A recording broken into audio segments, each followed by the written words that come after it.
Sudah, rekan-rekan? Ada lagi yang tunggu? Baik, kita mulai. Bismillahirrahmanirrahim. Assalamualaikum warahmatullahi wabarakatuh. Waalaikumsalam. Selamat sore, salam sejahtera, salam, Om Swastiastu, Namo Buddhaya, salam kebajikan.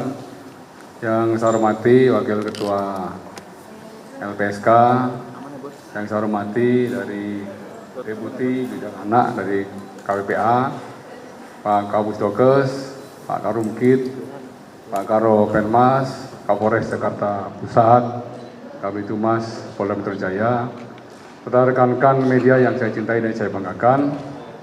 Rekan-rekan, izinkan pada sore hari ini saya akan membuka rilis tentang pengungkapan kasus penculikan yang sudah terjadi beberapa waktu yang lalu ya.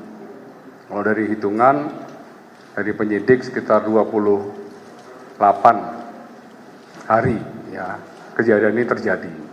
Tepatnya tanggal 7 Desember 2022 dan alhamdulillah berkat kerja keras dari penyidik Polres Jakarta Pusat dan Polda Metro Jaya berhasil mengungkap kasus tersebut. Dan saat ini untuk korban atas nama saudari atau Ananda Malika dalam proses observasi dan perawatan dari tim dokter Rumah Sakit Bayangkara.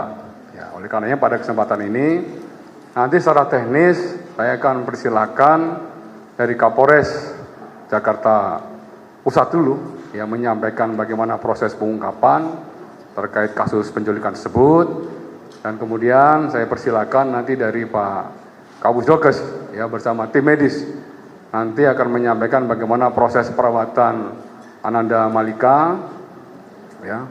Kemudian nanti dari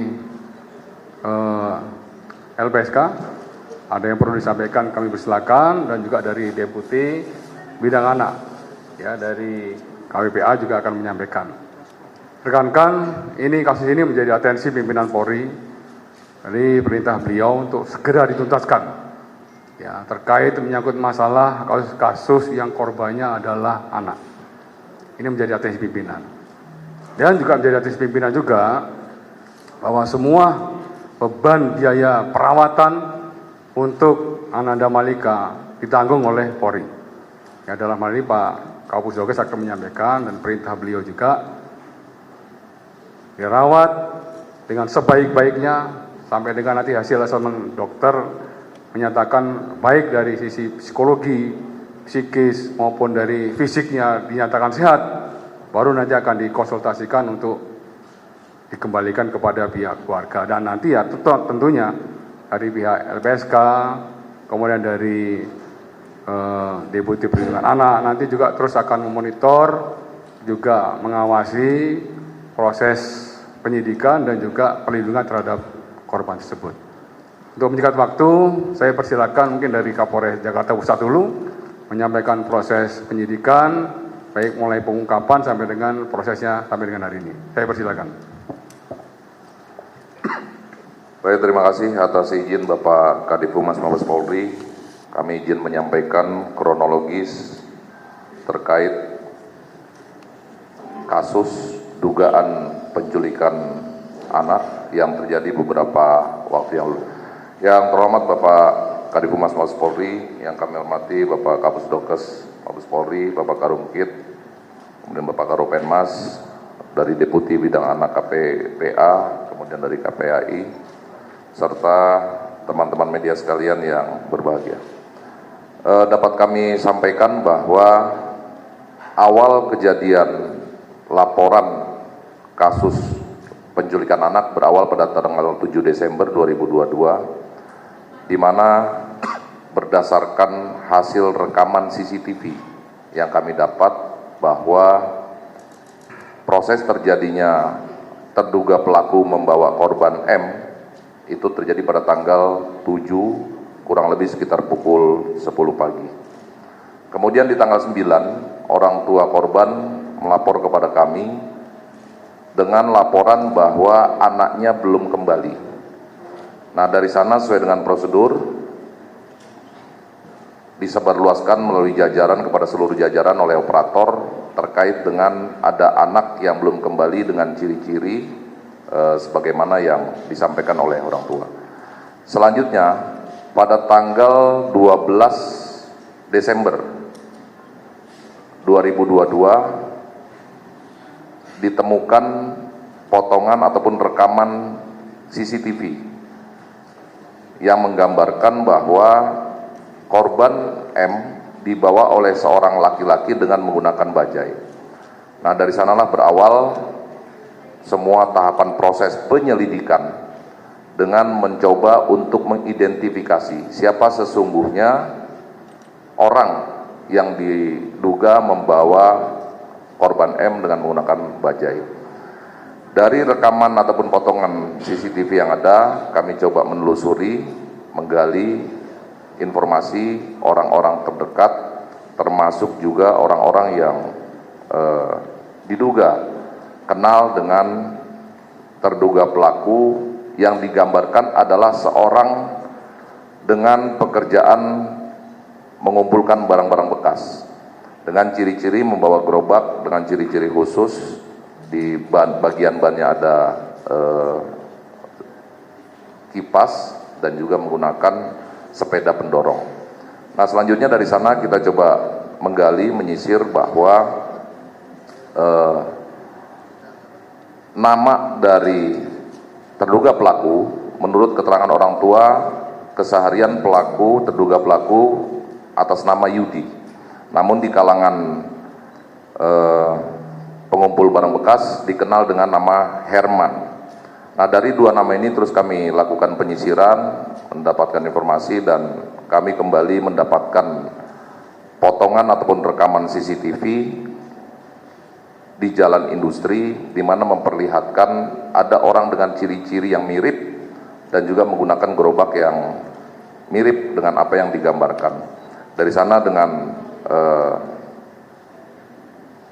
teknologi yang dimiliki, kita coba melakukan zoom dan mendapatkan gambar yang cukup bagus, sehingga dari awal inilah kita coba untuk mencari tahu siapa sesungguhnya identitas dari yang bersangkutan. Sambil terus mendalami, kami datangi kelompok-kelompok pengumpul barang bekas. Selanjutnya kami juga mendapatkan informasi bahwa orang yang mirip pernah diamankan di RW 5 Pademangan terkait dengan dugaan kasus penggelapan motor. Kami datangi lokasi tersebut dan kami juga mendapatkan dokumentasi. Nah, dari sanalah kami mendapatkan identitas yang bersangkutan atas nama Iwan Sumarno dengan alamat Kampung Rorotan. Selanjutnya kami dalami keluarga terduga pelapor, di mana di sana juga kami mendapatkan nama baru, di mana terduga terlapor dikenal di lingkungan tempat tinggalnya dengan nama Jeki. Nah, disinilah dari 3 nama dan juga 4 nama dengan identitas yang kami dapatkan, kita persempit pencarian, termasuk juga kita tetapkan berdasarkan keterangan dari para saksi dan juga kedua orang tua dengan memperlihatkan foto, meyakini bahwa Iwan Sumarno adalah orang yang memang membawa korban M. Dari sana kita terbitkan surat DPO dan per tanggal 30 Desember 2022, dan alhamdulillah semalam tepatnya kurang lebih sekitar pukul 21.30 tim mendapatkan informasi bahwa terduga pelaku berada di sekitar wilayah Tangerang. Tim yang sudah ada di wilayah Tangerang sebelumnya mengamankan terduga pelaku yang memang pada saat ditemukan tidak terlihat korban, namun begitu kita dekati, kita amankan, ternyata korban M ada di dalam gerobak. Untuk selanjutnya terduga pelaku kami bawa ke Mako Polres Jakarta Pusat dan korban kami bawa ke Rumah Sakit Keramat Jati untuk mendapatkan pemeriksaan kesehatan baik psikis maupun fisik. Mungkin itu sebagai gambaran sampai dengan saat ini korban masih menjalani pemeriksaan. Sementara kami tetapkan dengan menggunakan pasal 330 ayat 2 sambil menunggu hasil visum yang dikeluarkan dari pihak rumah sakit. Demikian kurang lebihnya, mohon maaf. Assalamualaikum warahmatullahi wabarakatuh. Terima kasih Pak Kepala Pusat. Nanti kalau misalnya ada hal yang perlu ditanyakan terkait misalnya teknis penyidikan, nanti silakan. Selanjutnya saya persilakan dari Pak Kapus, silakan. Siap. Terima kasih Pak Kadif Humas atas waktunya. Yang saya hormati Karo Penmas Mabes Polri, Pak Karungkit Bayangkara, Deputi Bidang Anak KPPAI, dan juga Wakil Ketua LPSK, Analis Kebijakan KPAI, dan juga baik itu Kabid Humas Polda Metro Jaya dan Kapolres Jakarta Pusat, serta rekan-rekan pers media yang hadir pada kesempatan siang ini. Saya sampaikan bahwa korban telah diantar oleh pihak kepolisian Polres Jakarta Utara pasca penculikan ke IGD Rumah Sakit Bayangkara tingkat 1 Pusdokes Polri pada pukul 00.13 waktu Indonesia bagian Barat pada hari Senin tanggal 2 Januari 2023. Dari identifikasi atas nama M, usia 6 tahun, disampaikan merupakan korban penculikan. Pada saat masuk IGD, Ananda M ini tampak lemah, tapi secara umum kalau ditanya kooperatif. Dan pada saat diperiksa di IGD, pasien menyatakan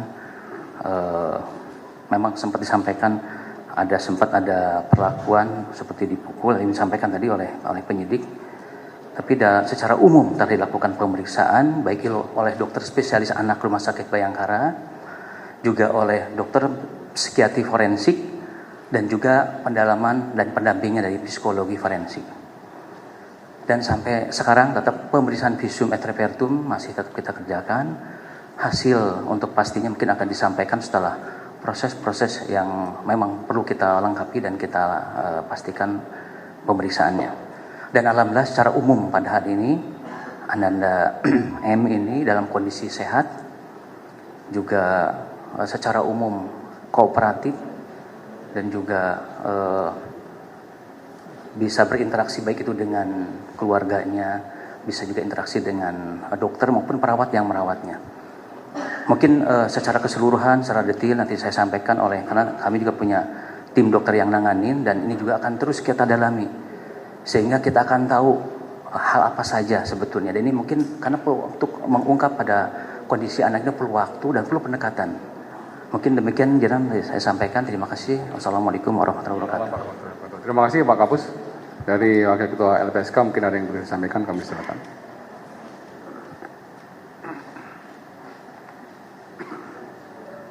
Terima kasih Pak Kadif Humas Polri, Bapak Ibu sekalian yang kami hormati.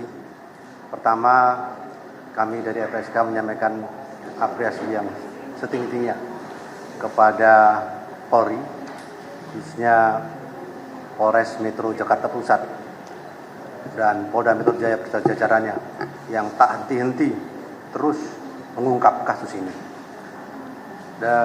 LPSK juga siap untuk memberikan perlindungan, dan LPSK telah bertemu dengan pihak keluarga. Secara umum sesuai dengan mandat, LPSK bisa memberikan perlindungan saksi korban dalam proses peradilan itu sendiri, mulai dari penyidikan sampai proses persidangan.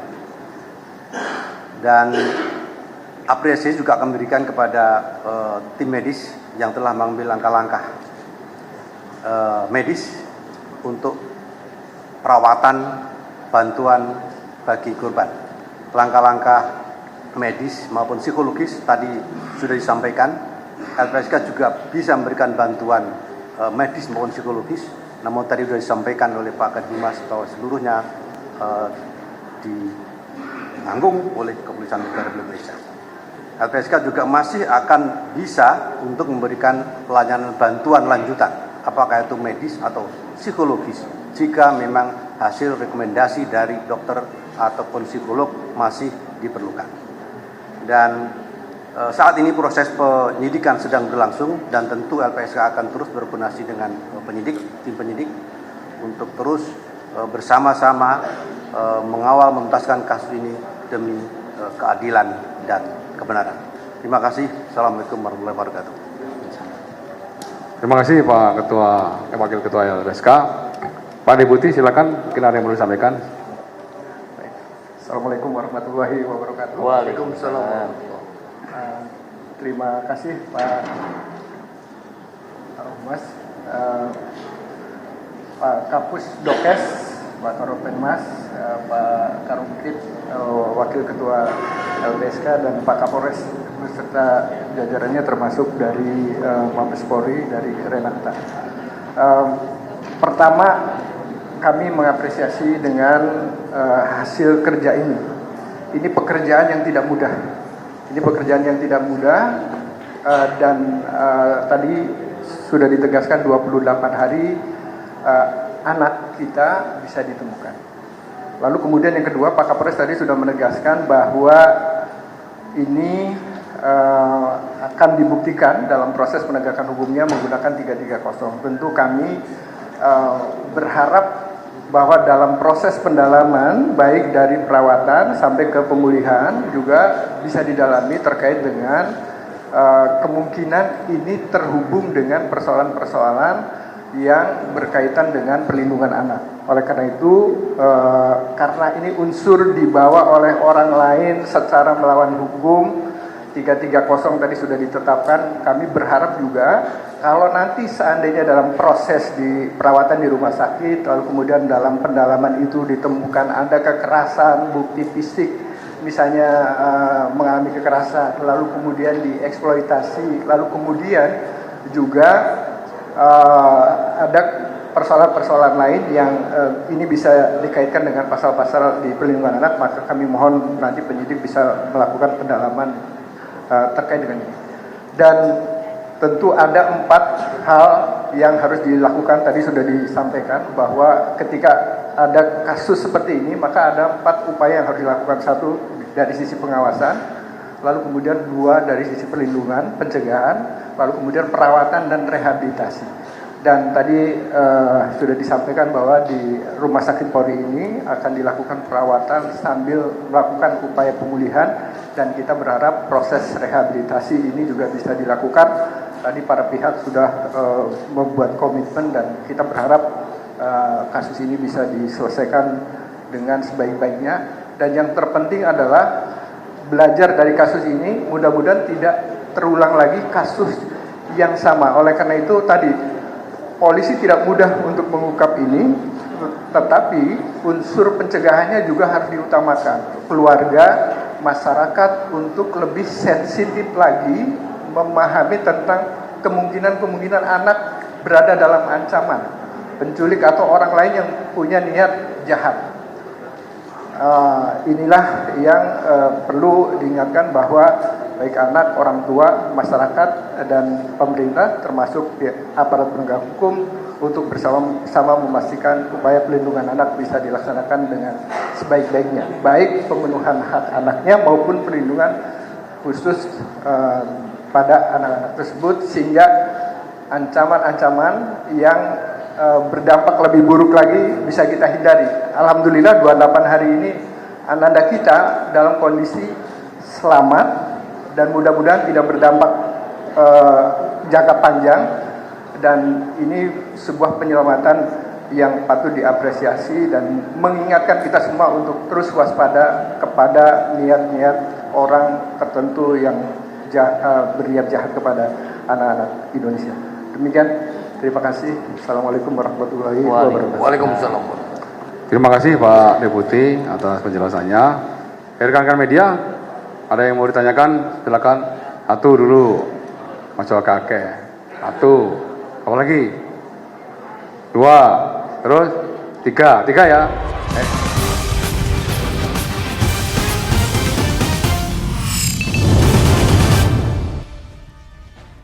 Apa kabar?